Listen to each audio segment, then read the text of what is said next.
Assalamualaikum warahmatullahi wabarakatuh.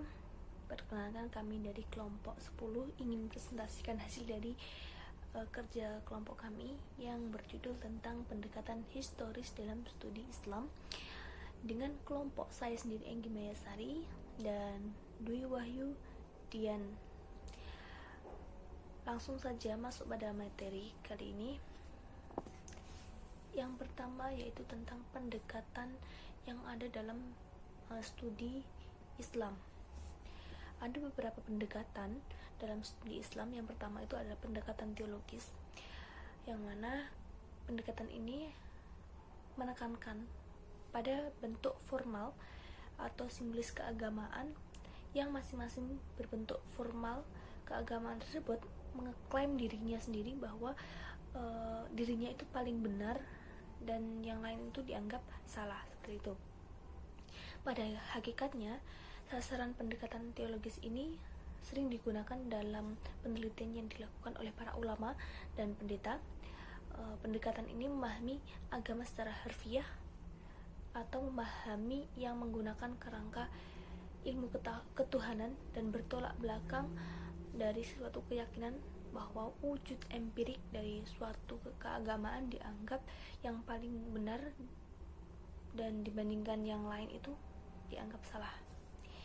Kemudian yang kedua ada pendekatan antropologis, yang diartikan sebagai suatu sudut pandang atau cara melihat dan memperlakukan suatu gejala yang menjadi perhatian terkait bentuk fisik dan kebudayaan sebagai hasil dan cipta karya manusia.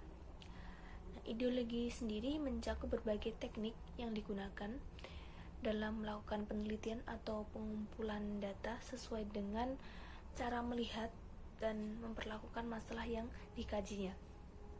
Kemudian yang ketiga ada pendekatan sosiologis.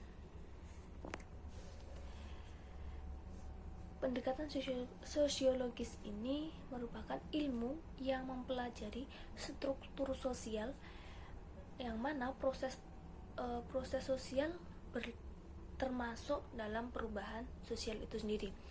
Adapun objek sosiologis ini adalah masyarakat yang dilihat dari sudut hubungan antar manusia dan permasalahan yang timbul dari situ sendiri. Sedangkan tujuannya itu meningkatkan keharmonisan hubungan di antara banyak perbedaan permasalahan manusia. Kemudian ada pendekatan filosofi, yang berarti cinta kepada kebenaran, sekolah, ilmu, dan hikmah. Selain itu, filsafat dapat diartikan pula mencari hakikat sesuatu, berusaha menyaut pautkan sebab dan akibat, serta berusaha menafsirkan pengalaman-pengalaman manusia. Kemudian selanjutnya tentang pendekatan historis. Pendekatan historis diartikan sebagai usaha dalam rangka aktivitas penelitian untuk mengadakan hubungan dengan orang yang diteliti atau metode-metode untuk mencapai pengertian masalah yang diteliti. Dengan kata lain, penelitian yang dideskripsikan atau dijelaskan ini terkait gejala, tetapi bukan yang terjadi pada waktu penelitiannya saat itu. Nah, kemudian ada pendekatan kebudayaan. Pendekatan kebudayaan ini sebagai sebuah pedoman bagi kehidupan masyarakat yang diyakini kebenarannya oleh para warga masyarakat tersebut. Sebagai sebuah keyakinan pada hidup dalam masyarakat, maka agama menjadi corak yang lokal, yaitu lokal sesuai dengan kebudayaan dan dari masyarakat tersebut.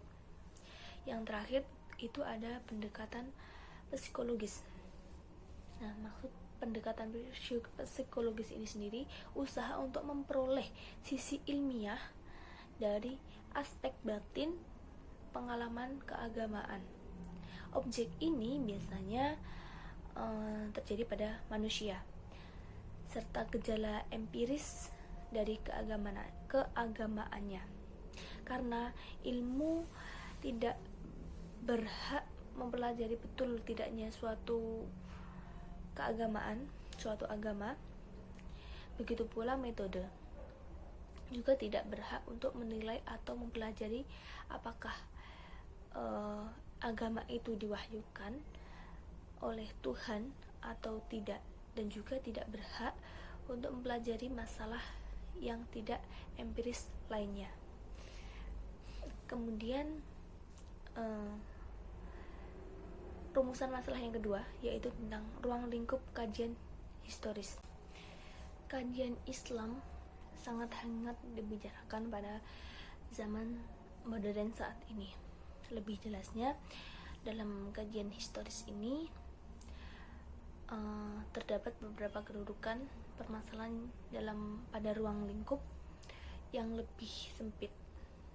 Yang pertama yaitu Islam sebagai doktrin dari Tuhan yang sebenarnya bagi para pemeluknya sudah final dalam arti absolut dan diterima dengan apa adanya.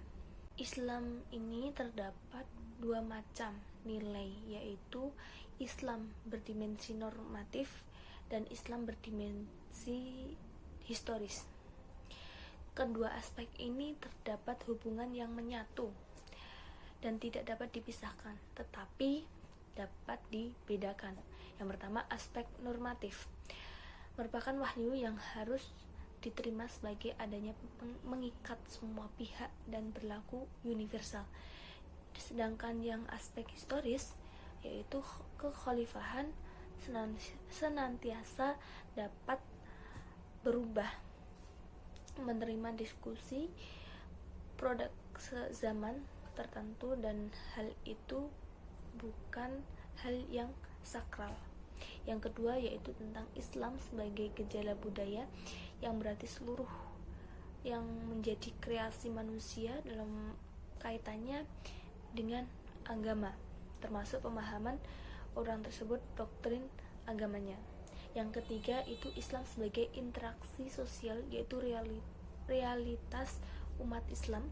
Yang keempat, Islam sebagai produk historis atau Islam yang tidak dilepaskan dari sejarah dan kehidupan manusia yang berada dalam ruang dan waktu. Dan yang terakhir, historis atau sejarah sebagai peristiwa, kisah, dan ilmu. Sejarah dapat digolongkan sebagai ilmu apabila ia memiliki syarat-syarat dari suatu ilmu pengetahuan atau syarat-syarat ilmiah.